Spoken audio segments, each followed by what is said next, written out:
مجھ سمیت، بیرسٹر صاحب سمیت، علی ظفر صاحب سمیت، آپ سمیت اور پوری قوم سمیت ہماری نظریں سپریم کورٹ کی جانب ہوں گی کہ کس طریقے سے ایک ادارہ اپنے ہی ادارے کو پروٹیکٹ کرتا ہے.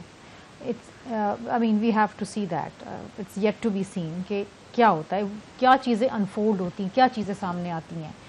کیونکہ ابھی تک اگر ایک بات کی گئی ہے ہمیں اس کے حقائق نہیں معلوم، ہمیں اس کا پس منظر نہیں معلوم ہے، لیکن یہ ایک ایشو سامنے آیا ہے، ایک شکایت سامنے آئی ہے، اس کا ڈیفینیٹلی ازالہ ہونا چاہیے.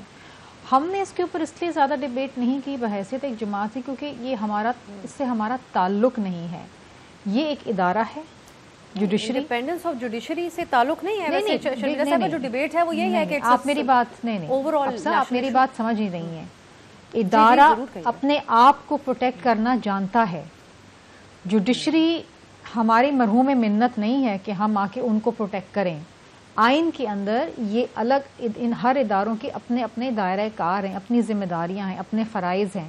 اور سپریم کورٹ آف پاکستان تو ہم جیسے سٹیزنز کو تحفظ دیتا ہے نا، آپ کو، مجھے، ہم سب کو تحفظ دیتا ہے. ہم بھی انصاف مانگنے اسی ادارے کے پاس جاتے ہیں، لیکن اگر اسی ادارے کے ججز خود انصاف کے طلبگار ہوں تو یہ دیکھنے کی بات ہے کہ وہ ادارہ کس طریقے سے اپنے ہی لوگوں کو تحفظ دیتا ہے اور ان کی جو تکلیف ہے اس کا ازالہ کرتا ہے.